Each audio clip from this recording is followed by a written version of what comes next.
মহিলাদের ঈদগাহে নিয়ে আসার কথাটা খুব গুরুত্ব দিয়েছেন আল্লাহ রাসূল।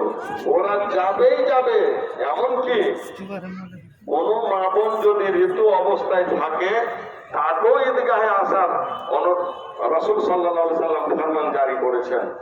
দোপাট্টা না থাকে, ওড়না না থাকে, চাদর না থাকে, নিজের সাহেলি বান্ধবীর চাদরে ঢেকে আসা, এতদূর পর্যন্ত আল্লাহ রাসূল কথা ছাড়েননি। সাহাবায়ে কেরামদের সামনে, আল্লাহ রাসূলের সামনে এটা কথা উচ্চারণ করা হয়েছে যে আল্লাহ রাসূল অনেকেরই চাদর নেই, যে চাদরটা দিয়ে ঢাকা দিয়ে যে যাবে তো ওর চাদরের ব্যবস্থা নেই। রাসূল সাল্লাল্লাহু আলাইহি সাল্লাম ওখানে বলেছেন যে তার বান্ধবীর চাদরে ঢেকে ঈদগাহে যাবে।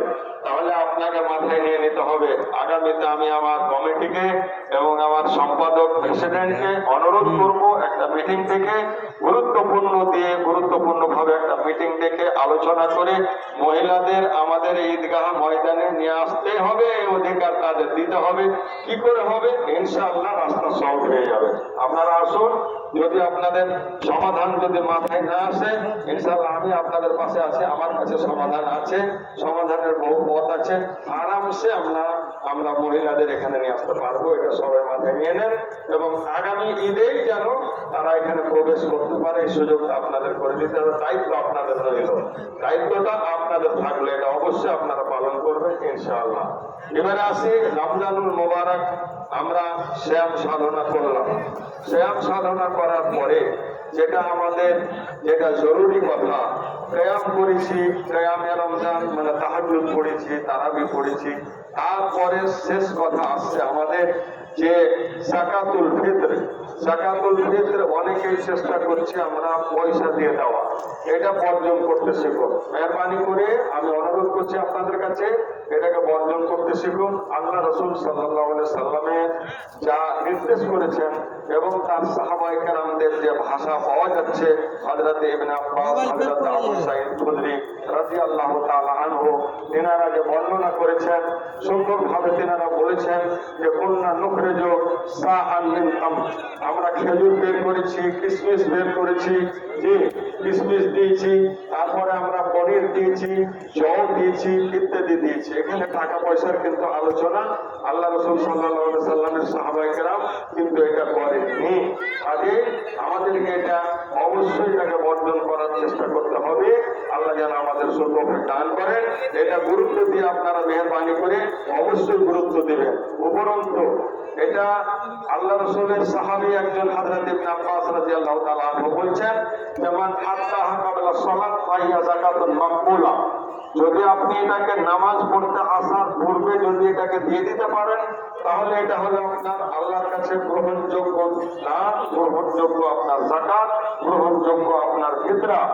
আর যদি এটাকে ফামান আত্তাহা বাদা সালাত, যদি নামাজের পরে টাকা আদায় করা হয়, তাহলে ফাহিয়া সাদকাতুন মিনাস সাদাকাত, তাহলে সেটা আম সাদকায় গণ্য হয়ে যাবে, সেটা আপনার আর যাকাতুল ফিতরা বলে গণ্য হলো না। সহিহ আবু দাউদের হাদিস। হযরতে আবু সাঈদ খুদরি বলছেন, কুননা নুখরিজু ফি আহদি রাসূলিল্লাহ, আল্লাহ রাসূল সাল্লাল্লাহু আলাইহি সাল্লামের যুগে আমরা বের করতাম ইয়াউমুল ফিতরে, ফিতরার দিন, ঈদুল ফিতরের দিন, সাআন মিন তাআম, আমরা খাদ্যদ্রব্য দিতাম। ওয়া কানা তাআমুনা, সেই দিন আমাদের খাদ্য ছিল আশ-শাঈর, জল ছিল, আজ-জাবিব, পনির ছিল, আপনার কিশমিশ ছিল, ওয়াল আকিদ, যেটা মুনাক্কা পনির, ওয়াত তামার, আর খেজুর ছিল। সহিহ বুখারী হাদিস নম্বর 1510। তো বোঝা গেল যে এখানে পয়সার আলোচনা নেই। অতএব আমরা যখন খাদ্য দিতে পারবো, খাদ্য যখন আমরা নিজে খেতে পারবো, আমরা অনেকে বলি যে আমরা নিজে কিনে খাই। আলহামদুলিল্লাহ, আপনি কিনে খাচ্ছেন, আর কিছুটা বেশি কিনে নিয়ে আপনি এটাকে জমা করবেন, আপনার সরকারের কাছে জমা করবেন। যার সরকার নেই নিজে বিল্লি করবেন, কোনো অসুবিধা নেই। আর আপোষের মধ্যে কোনো দ্বন্দ্ব করবেন না। উপরন্তু আরেকটা কথা আপনাদের মাথায় রাখতে বলছি, সেটা হচ্ছে এই যে একটা পরিবেশ তৈরি করতে হবে যে ঈদে যাওয়ার আগে আগে যেটা জমা হবে, আর জমা কিন্তু মালটা অন্তত আপনার এলাকার যে গরিব দুঃখীরা আছে তাদের কাছে যেন পৌঁছে যায়, তারা যেন পেয়ে যায়, কারণ তাদের দরকার আছে, প্রয়োজন আছে, এবং এটাই সহি নিয়ম, সহি তারিকা। আর একটা কি, 15 দিন 30 দিন আগে থেকে দিতে শুরু করলেন, জমা করতে শুরু করলেন, যে শুরু করে দিলেন, 10 দিন আগে শুরু করলেন কিনা, 1-2 দিন আগে 3 দিনের মধ্যে মধ্যে আপনি দিয়ে শেষ করবেন। আর শেষ টাইম হচ্ছে আপনার নামাজ পড়তে আসার পূর্ব মুহূর্ত পর্যন্ত, নামাজ পড়তে বের হওয়ার আগে পর্যন্ত এটা শেষ টাইম। এরপরে আর কিন্তু এটা আপনার ফিতরা বলে গণ্য হবে না। বিশেষ করে এটা মাথায় রাখবেন। আর সকলেই চেষ্টা করবেন আগে যেন বিতরণ হয়ে যায় যতটা সম্ভব। আপনাকে ফরজ নয় যে জান দিয়ে আপনাকে করতেই হবে, যতটা পারবেন সম্ভব যতটা হবে মেহেরবানি করে একটু এটাকে কাজে লাগাবার চেষ্টা করবেন। আলহামদুলিল্লাহ, আপনাদের অসংখ্য ধন্যবাদ। ধৈর্য ধরে থাকলেন, নামাজ পড়তে আসলেন।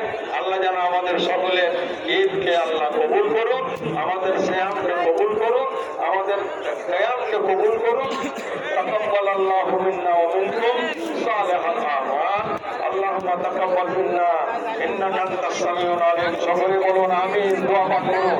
আল্লাহ তাকাব্বাল মিন্না সিয়ামানা ওয়া কিয়ামানা ওয়া রুকুআনা ওয়া সুজুদানা। আমিন। আল্লাহ আমাদের সিয়াম, আমাদের কিয়াম, আমাদের রুকু, আমাদের সাজদা, আমাদের ঈদ, আমাদের দান, আমাদের সাদকাত আল্লাহ সব তুমি কবুল করে নাও। সকলে বলুন আল্লাহুম্মা আমিন। অসংখ্য ধন্যবাদ আপনাদের। অত্যন্ত সুন্দর পরিবেশ, আমাদের মেঘনার ঐতিহ্য, এত সুন্দর পরিবেশ। এই পরিবেশ আগামীতে আরো যেন সুন্দরতর হয়, সুন্দর হয়। আল্লাহ পাক আপনাদের আমাদের সকলকে সুন্দর দান করুন। আল্লাহুম্মা আমিন। এবারে দেখুন, আপনাদের ইন্টারনেটে দেখতে পাওয়া যাচ্ছে, ইন্টারনেটে দেখতে পাবেন যে কত লোক কিভাবে যাওয়া আসা করছে। যে আলহামদুলিল্লাহ কত সুন্দর ভাবে এখন যাওয়া আসা হচ্ছে। এটাই হচ্ছে আপনার নবীর তালিকা।